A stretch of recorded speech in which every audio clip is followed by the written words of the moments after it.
Optimizing your digital presence online with an effective strategy is not a conversation at all. Like it's not a conversation because you're not having an argument about it. You're doing it.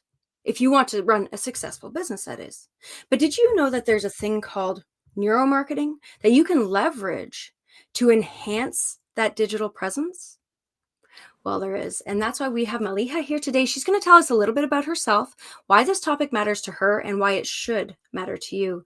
Maliha, welcome to the show. Hi, thanks so much, Shauna. Hi, everyone. My name is Maliha Farouk. I am the first certified NS MBA certified neuromarketer of Pakistan. I've been a marketer for the last 16 years. I've worked with legacy and startup firms, trying to get them on board and trying to churn out some meaningful marketing. And yes, this is why I'm here, and I'm excited to have this conversation with Shauna and all of you. I love it. This is beautiful. Now, what about neuromarketing? Because that's like next level business. I mean, when we're talking about showing up online, a lot of people are just thinking about the bare bone basics. Let's create a post, let's publish it. Let's not necessarily think about what's happening behind the scenes, what's happening in my brain as a person creating the marketing, but in the brains of my viewers, of my readers, of my my audience at large. What are they thinking? How are they receiving this? Not just as a face value type of thing, but as a subconscious realization of self and connection. That's deep. Absolutely, Shauna. So, when we talk about neuromarketing, and this is a question I get a lot. What is it? Is it a fad? What exactly is neuromarketing? So I'll break it down into something very simple. Neuromarketing is how we combine the studies of how our brain works to churn out, exactly as you said, marketing campaigns that create value. So, when I speak of neuromarketing and when I combine it to the marketing principle, it is exactly what you said. And it is not only, limited to digital. It is not only limited to traditional marketing like TV and radio. It is engulfing all aspects of marketing where you are now looking from the lens of your audience, exactly like you said, but also trying to understand where in that brain lesion does your marketing message resonate? Does it stay? And where does it come back as a long term memory for it to get converted into a sale? And at the end of the day, that's all marketing is, right? We're all looking for that one sale. So that's as simple as I can put it. That is what neuromarketing is. And that's, I think you've done a fabulous job at simplifying that, because truthfully, when I reflect on my background in neuroscience, there is a lot involved in each of those steps. You really need to have a firm understanding of how humans in general interact with the world on a biological level, but then also how your humans, your ideal audience, interacts with the world in a biological and subconscious level. So that's very powerful. And your background, your experiences leading up to the emergence of you being an expert in this, is the only certified woman in Pakistan. That's already a story unto itself.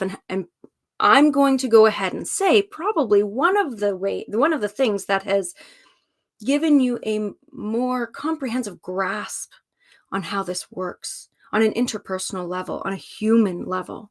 Can we talk about that for a moment? Absolutely.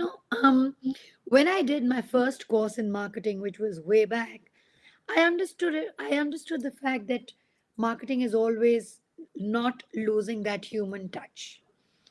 And whether it was in the copies that we wrote, whether it was in the visuals, whether it was in the text, whether it was now in terms of digital posting times, peak times, whatever. So I feel that I could relate a lot more to the concept of neuromarketing and sort of take it back to my experience of handling initially very traditional media when I initially started off as a marketer. Then moving on to very basic digital, where it was only, Facebook and Facebook posting and that. Then moving on to advertising on social mediums, which is social media advertising. And then moving on to something much more than that, which we all call personalization, right? So we're all in a world where we crave personalization because we are bombarded on a daily basis, you and I, with multiple marketing messages. um, some of them, like I said, resonate. Some of them leave that impact on you, and some of them, unfortunately, they just pass by, right? So, understanding how, as a human, I can churn out those marketing campaigns that actually, you know, um, not resonate also, but also leave a lasting impact on my audience, which at the end of the day are all human beings, right? Having their own mood swings, having their own likes, their own dislikes, having their own liking in the moment for a particular thing. For instance, I'll give you a small example. We all know about meme marketing, right? And we feel that it's probably one of the greatest viral methods that you can use to make your. But sometimes a customer is not in the mood of a meme. They're Fair. not in a mood to for a laugh.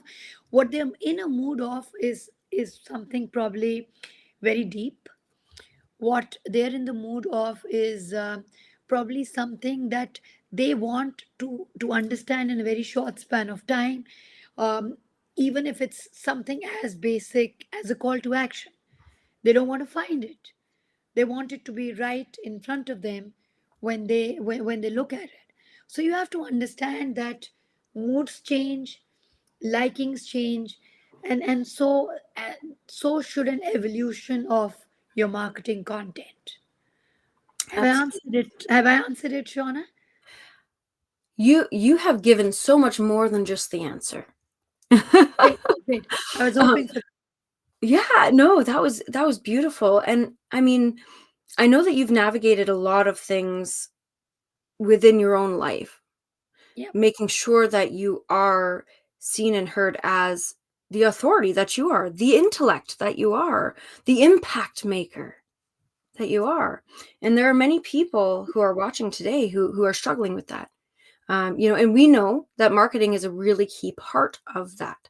And it's Yep. not just big M marketing, which is what we've discussed so far. Is this big M marketing? How are you business level marketing yourself? Yep. But this is Yes. also the little M marketing with how are you interacting with others and yourself within that dynamic, within the landscape that may present you with challenges that are either unforeseen or some of them expected. Is there anything you can reflect on in your own journeys, becoming the expert that you are, that might help those who are watching today to really step into their authority and really raise their voice about the thing they know best to make Mm. sure that others start understanding and seeing them as the authority, and coming to them for the guidance and support that they know they can provide?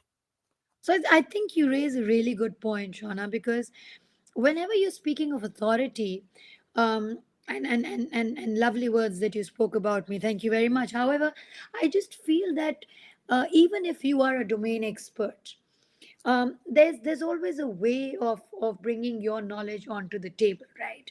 And I think this is something that the viewers and anybody who's actually trying to get something out of it can learn. I've never ever walked into a room trying to force my authority. I've never done that. What I have tried to do is that I have, in terms of the kind of legacy projects that I've brought to the table, obviously, marketing is something that goes viral, right? If it's something good, and it goes viral if there's something bad as well.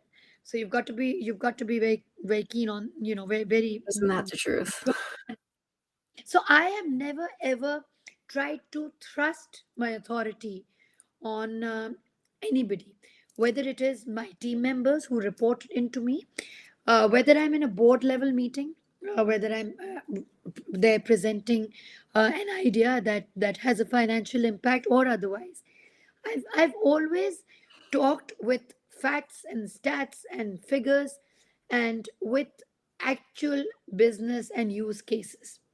And I think that is something that we need to push more in terms of trying to make people understand and trying to make people, relate to our point of view, and hence, accept that we are a domain expert or we are an expert in that field.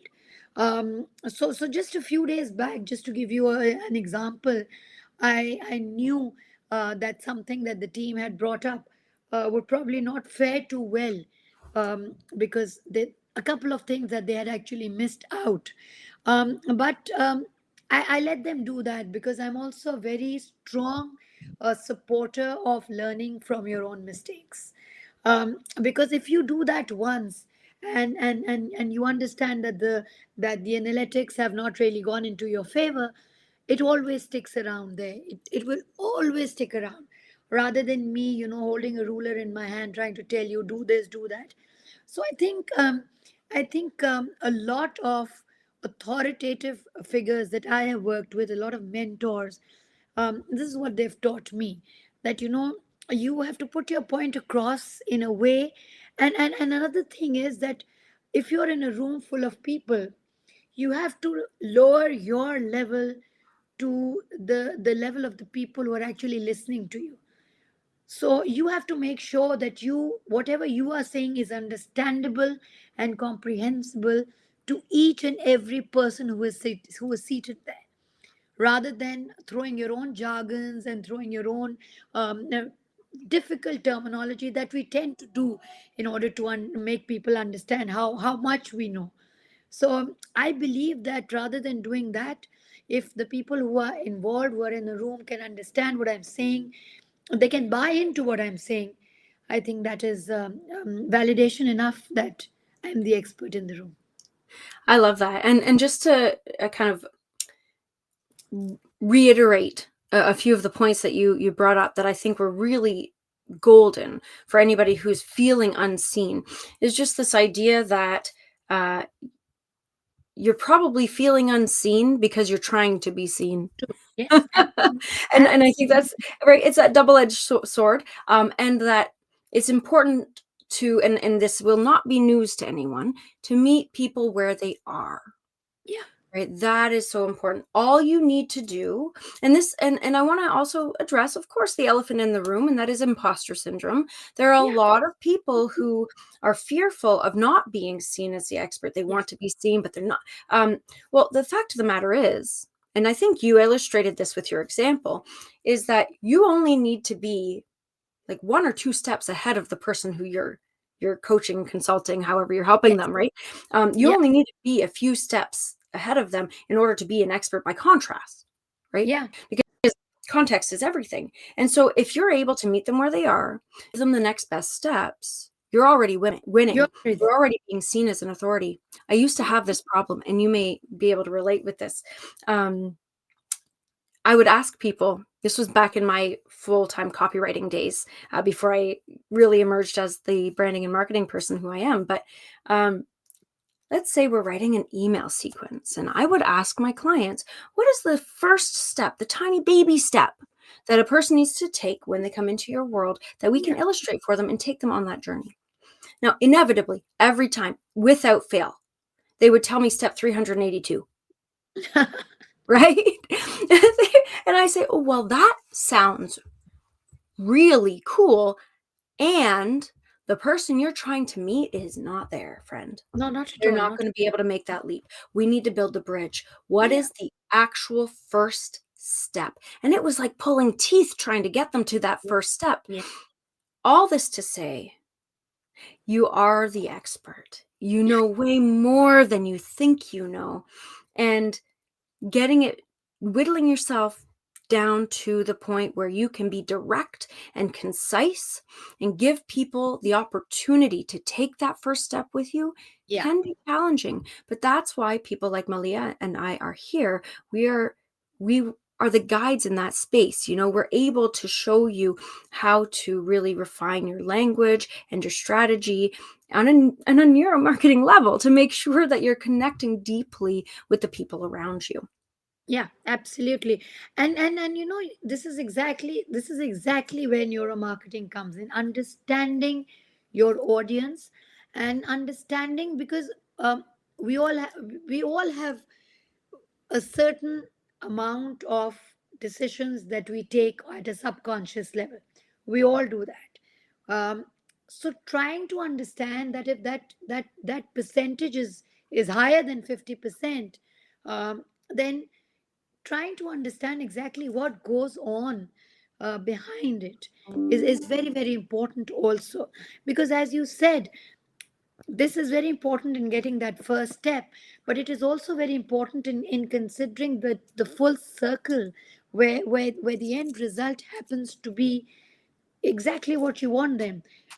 In this case, if you want a listener to hear your podcast, in terms of a product, if you want them to just buy the product, be an advocate for it, be a loyalist for it, or just plain simple followership on social media.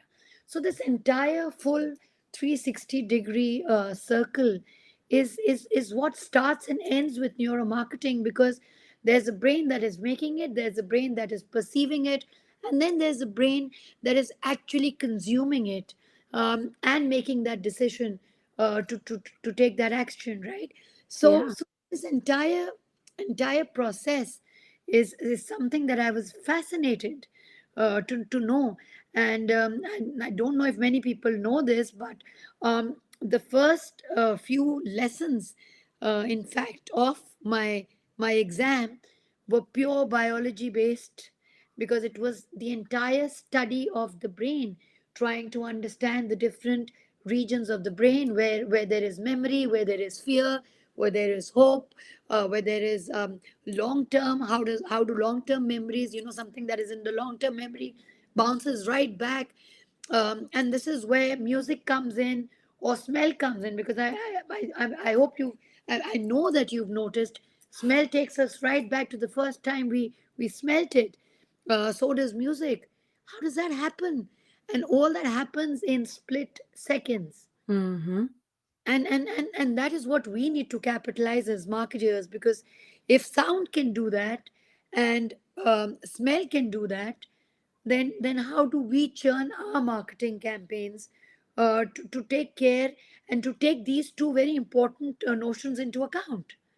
uh, Absolutely. so you see, this is where it comes in, and then there is an absolute not a course, but a considerable amount of time that is spent on neuropricing. What is the pricing that is going to appeal to Shauna, for instance, and she'll be comfortable paying it. I mean, comfortable enough to just pick it up and put it in a basket. And what will that tick off point be? After which she's going to reach, but she's going to think, oh, maybe I don't need it right now, and come back later. So it's an absolute science, it's an art, and then it's marketing combined.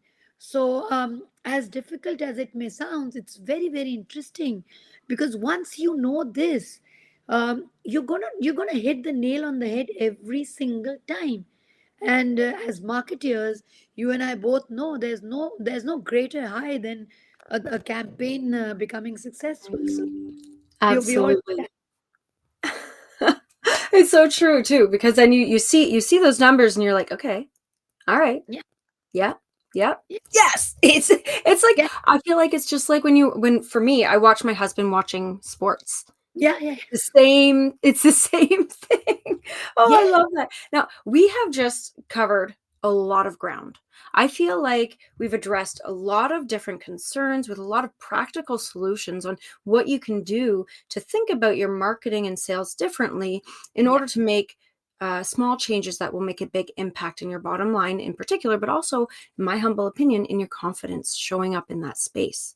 So, what I would want to ask you though is Sure, if sure. there's something that I haven't asked you, that you really want to share with the world, that one thing that you're like, oh man, Shauna, like we've talked about so much, but this idea is in the back of my head. I'm going to leave you to think about that for a moment, because I know there are so many different opportunities to explore marketing from different angles. But in the meantime, I want to remind everybody that what we just discussed is just the tip of the iceberg. It And we is. have It is. we have conversations like this every single week. And you can join the conversation, and you can get notifications that more conversations are coming. So subscribe, leave comments, tag us. We're not going anywhere, and we're here to watch you grow and thrive as you explore this world of branding, marketing, and business development. Now, with that, I'm going to put the ball in your court. Please share with the world what you need to share. I think exactly like you said, Shauna. Um, um, you know, what we really, really need to do is join in conversations.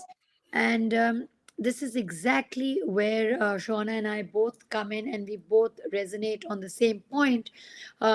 I want you to join me on my Instagram. It's called Thinkers Digital, or join me at Mal Speaks.